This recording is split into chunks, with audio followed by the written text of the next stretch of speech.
What's up guys, it's Roger and welcome back to the channel. And today we are playing some more Trials of Lag Cyrus. Got another Blink Hunter build of course for you guys. And guess what? The game is absolutely freaking stinky this weekend. We are on Wormhaven, which I know a lot of people hate that map. I tend to have kind of mixed feelings about it. Some parts of it can be pretty nice. Some parts of it can be pretty dang gross. And this weekend, it's obviously pretty gross, as you can probably tell from how I'm talking.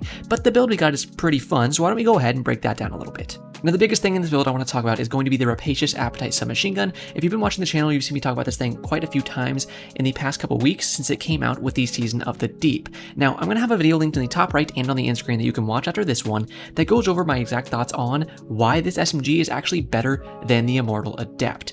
But I'll do kind of an abridged version right now. So obviously this thing is craftable, right? You can fairly easily get this thing craft if you do salvage activities and deep dive activities. It's very easy to get this thing unlocked and to level it up. Once you get to level 15, you can get this exact roll. So first of all, I have full bore here, and then I have ricochet rounds. After that, we have well-rounded enhanced and target lock enhanced, and we don't want to brush over our unsated hunger origin trait because it's a very good one.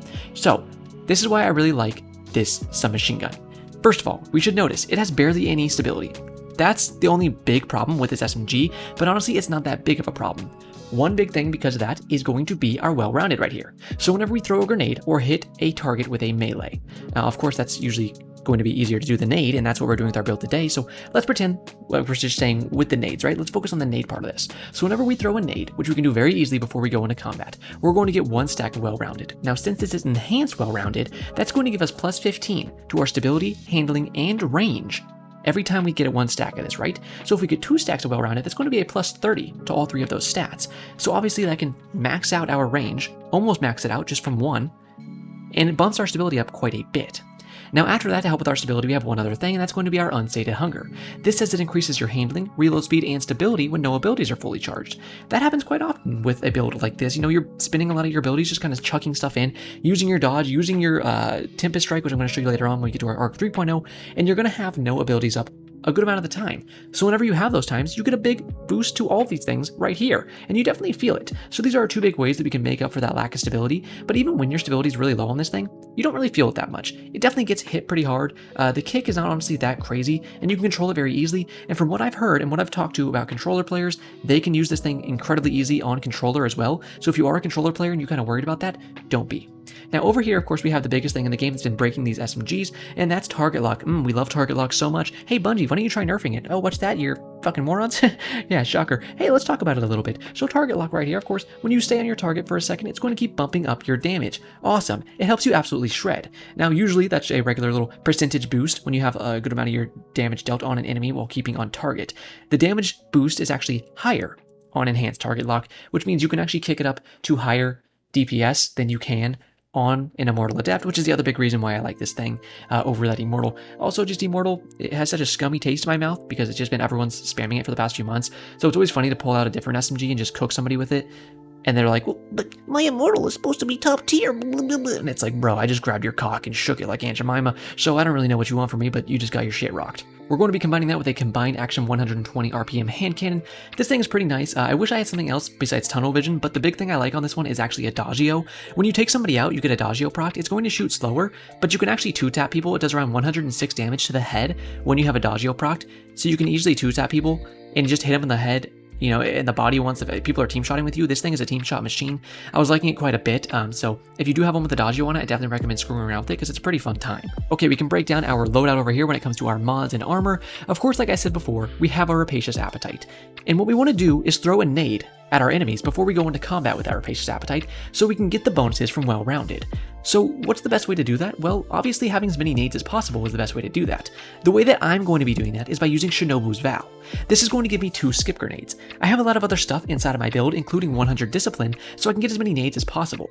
But what Shinobu's Vow does is obviously gives us 2 skip grenades, but on top of that, whenever our skip grenade does damage to an enemy, it gives us some energy back.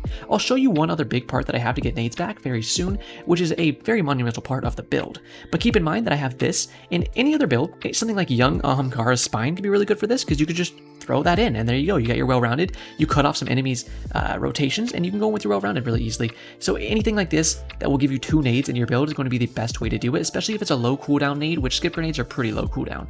For the rest of our build here, pretty simple stuff. We have some targeting stasis on the SMG and arc, of course, for the hand cannon. You can see the 3 ways are going to be making orbs if we get a final blow from our grenade, if we get a final blow from our empowered melee, or if we get a final blow after we use a dodge. If you do use our dodge, we're going to get around 20% of our grenade energy back, which is another good way to get our nades back because I have 2 bomber mods on.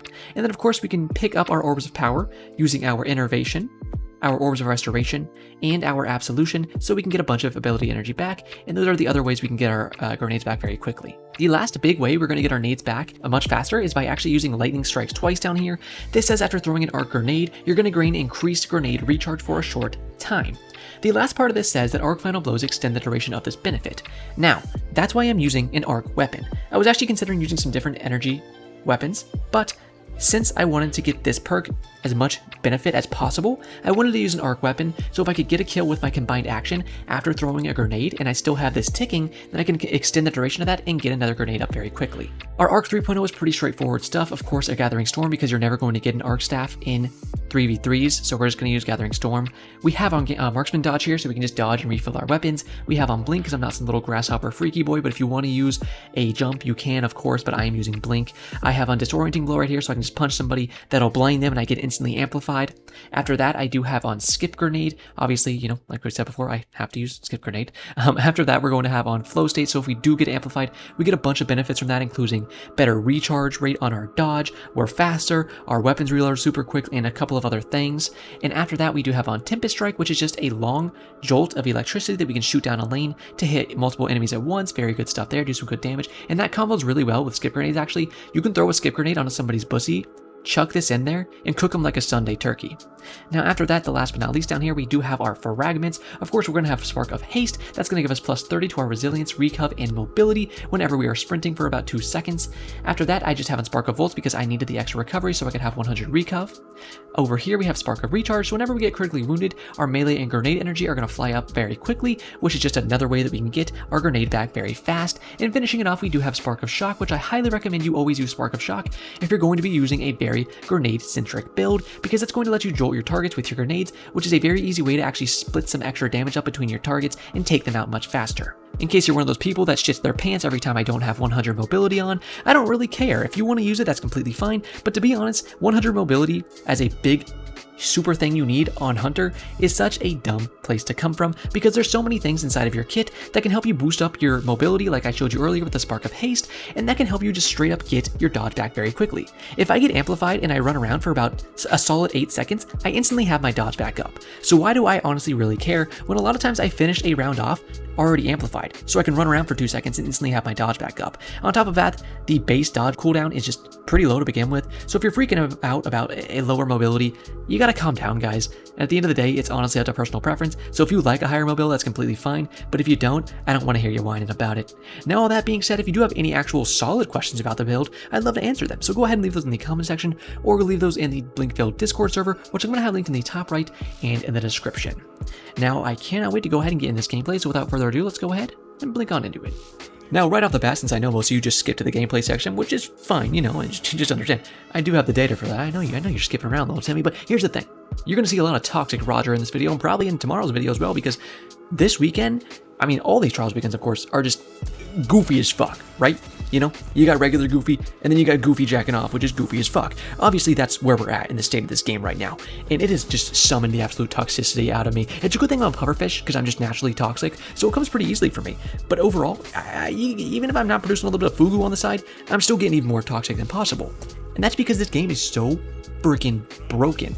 If it's not just the meta, which we can maybe even get to later, it's just the lag this weekend.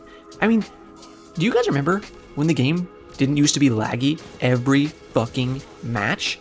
I'll go back and watch some of my old gameplay sometimes, and I'll see myself shooting at enemies, and the bullets every single time actually go directly where I'm shooting.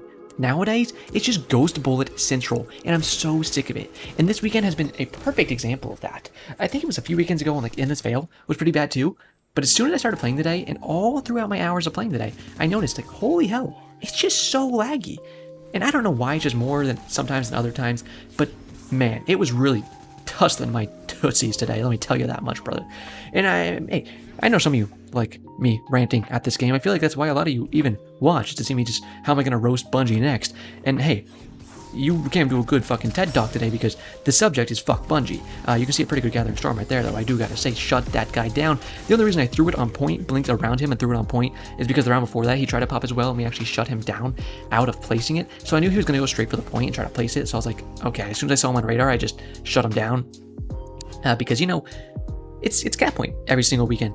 So if you see a Timmy Two Shoes, which is more like a Brian Two Brain Cells, running around with a bubble or a well, guaranteed, folks, they're gonna try their darndest to stand in a fucking tiny circle and jerk off their teammates in that well or that bubble, because that's all their little brains can muster. And it's so boring. It's so boring, because then you're just sitting there like, well, guess the game's over unless you actually have another super, which most people are like, well, you should have the super unless you pop it at some other inopportune time, which is like, sure, that could be true, but here's the flip side of that. It's a longer cooldown to get the actual shutdown supers to shut down a well or a bubble. Why is it a longer cooldown to get the shutdown supers than it is to get the well or the bubble? It makes it to a point to where if you get the match where it gets to the end and only one team happens to have that well or bubble, then they're guaranteed to win. It's just such bad design. That's something that's pissed me off for a long time. Supers need a big redesign when it comes to PvP, because there's so many we just can't even use. First of all, screw these enemies right here. My god, just grenade launcher city. Let me shoot my fighting lion in here. Here's a heavy grenade launcher, and then another one has a wither horde on. Like, get the fuck out of here. This is what I mean. There's just no fun to be had in this game anymore, because every time you come around a corner, it's just a grenade launcher up your ass. The next guy flies in with his immortal. The next guy has another grenade launcher just on your tootsies, and you're just like, what do you want me to do? Bungie, what do you want me to do here? There's no fun in that. And they don't even have to peek when they're using the grenade launchers. I despise Fighting Lion, first of all. I despise Wither Horde even more than that. But my god, if you're using a grenade launcher, especially on like Arc Titan, get the fuck out of here. I hate you. Now, that being said, back to what we were talking about before with the supers. They're so jacked up in PvP. If you want to use a roaming super, most likely, unless you can get it to a long weekend, like an eternity weekend, where matches, or rounds, excuse me, tend to go very long. I suppose matches as well do go very long, but the rounds go long, right? So if you have a pretty good intellect stat, you can actually farm some supers up. However, most maps aren't like that. Wormhaven, for example here, especially now that we have cap points, doesn't go that long, which means you're never going to get those roaming supers. Like I said in the intro, why I recommend you do not use Arc Staff is because you will never get it. Do you know how many times I got a Gathering Storm, a quote-unquote shutdown super, which is actually buffed now, so it actually can shut some stuff down, but before it got buffed, wow, it couldn't even shut down your grandma taking a fucking fiery Taco Bell shit in the bathroom, but now it can actually shut some stuff down, which is great, awesome, but you still barely even get it. I think I got maybe 2 of them today, and you saw one of the ones that I got there earlier. Like, that's it. It's insane. We can talk about the build a little bit, since I know you guys probably want to hear about it. As you can see, it's a pretty dang good build. You can see this SMG goes pretty crazy, combined action goes pretty crazy. If it's a heavy round like this, I recommend you take this exact pathing. If you take this pathing with your blink, especially if you have Astral Sight Verse on, but if you're just on Hunter Blink, that's completely fine too. Like, you see how fast I got there? You'll get there first every single time, and you can look up towards the top and keep your camera angle to a point where you can still pick up the heavy and look up top to watch your angles at the same exact time. So, definitely recommend you do that if you want to get heavy pretty much secured every round. You can do that pretty easily on a Blink subclass. Now, I really do like this build. I like to think of this build as if you walked into the Amazon rainforest completely buck naked. What do you think would happen? I'll give you a couple seconds. Think of a thought. What do you think would happen if you walked into the good old Amazon just naked as hell? You got your guess? Okay, so here's what would actually happen. An entire swarm of mosquitoes would munch your ball sack until it was bigger than your forehead. And I know you got that 5 head on you, so let's not even front right now. It'd be pretty frickin' swole, brother. And I'm not talking like you're yoked at the gym for 6 years. I'm talking like, you know, a full swarm of bees just stung your sack. And that's not exactly the best feeling in the world to have, in my opinion. So that's what this build is in my mind. Oh, just keep in mind right there, I just used my the little Tempest Strike right there. It actually went through his Rally Barricade and hit both of them. So keep that in mind. It does go through Rally Barricades. Now, that being said, that's what this build is to me. It's a nuisance build. You're throwing in all these skip grenades. They're tagging the enemies up. They're jolting the enemies, putting more damage out when you start shooting them. You're flying with your SMG, just going lighting them up. You can sit back even farther with the 120 and get really good team shot damage. There's so many things you can do with this build. You can shoot in that Tempest Strike like we were talking about earlier and just do far off damage and jolt them in another way. So there's so many ways that you can just turn into this little blood-sucking freak and bite your enemy's nutsack so hard that they're never going to do anything but wear 10 pairs of panties the next time they walk into the Amazon. And that's what you want. You want to get your enemies wearing those panties. Number one, it's freaking hot, and that's a turn on. Number two, if they're wearing 10 pairs of panties, they're not going to be fast enough to shut you down, are they, baby? Now, let me tell you right now, the answer is no. Now you can see here, again, I'm throwing in a nade there. You can see in the bottom left how much nade energy is just flying up with our artifact perk and with the fact that we do have our Shinobu's Vow on. You can see I'm trying to actually shoot this guy while I still have my Adagio on. You see it did 66 to the body with the Adagio procced. I think I saw you show you do earlier actually getting a 2-tap with the Adagio when it does do like 100 to 106 to the head with it actually procced. Awesome stuff right there. Of course, 2-tapping with 120s is something that people are always looking for, making ways possible to do that with their 120s. So this is one way that you can actually do that, and it's very, very easy.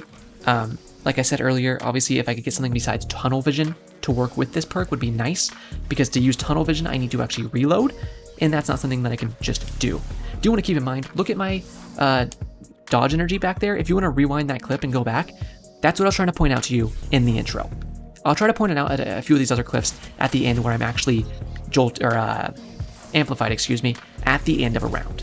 Because like I said, when you're amplified at the end of a round, your dodge energy zooms back up. Not really going to see it here because obviously I still have my dodge, but keep that in mind. You can go back to that last clip like I was saying to you and watch my dodge energy just fly back up. It goes back up in a few seconds, guys. So that's kind of what I'm trying to tell you, especially on Arc Hunter. You don't need 100 mobile. You just really don't. And like I said, it doesn't mean you can't, and it doesn't mean you shouldn't.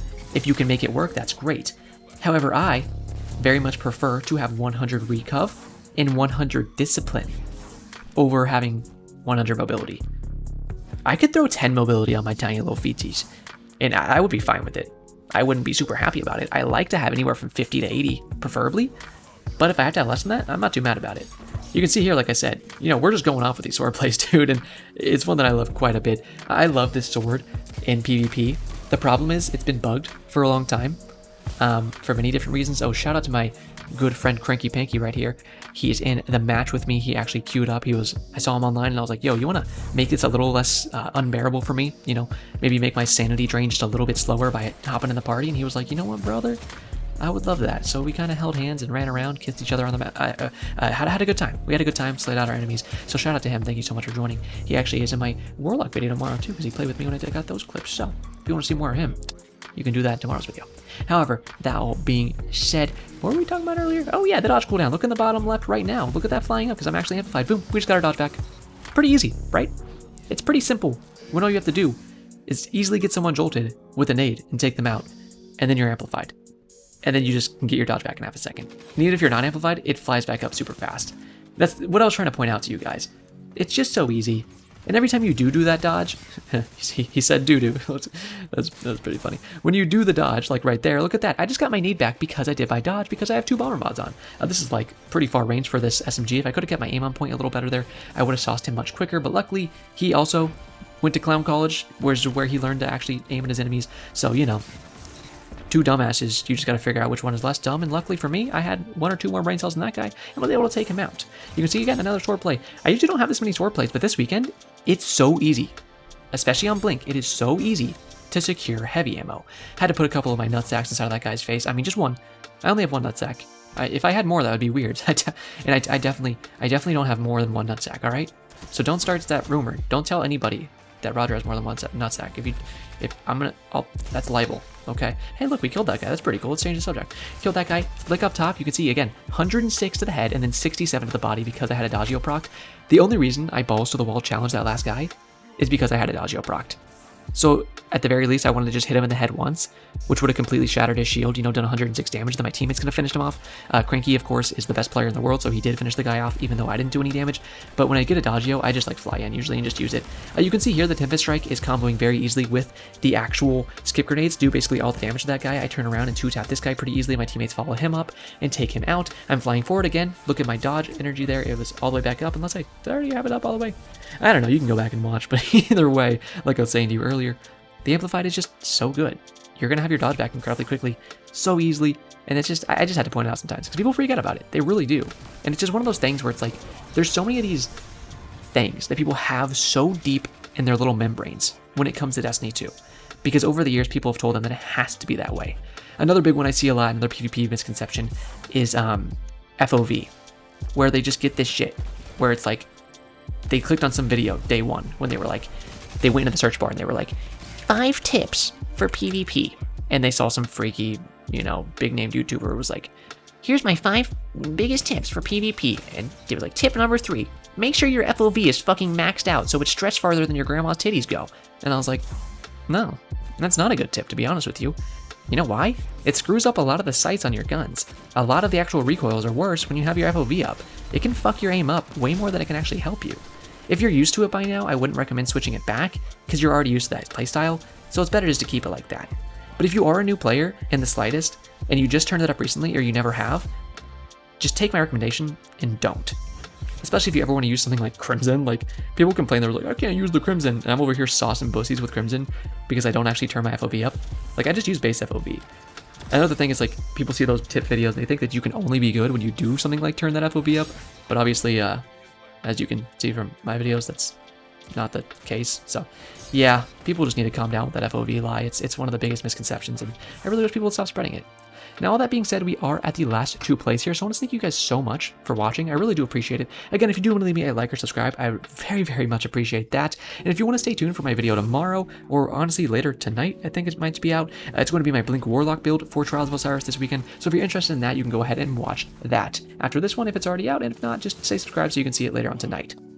This round's actually a really good example of pussies capping the flag over taking fights because they knew they would get their shit rocked if they actually challenged me, which at the end of this round, after they cap, they actually challenge me, and guess what happens? Yeah, they get their shit rocked, so very nice. And you actually get to see a Dodgeo here, so you can take in all the graphs. Look at the second guy here. I have a Dodgeo pract, and I just 2-tap his shit into the afterlife, like boom, 105 each time, just beautiful.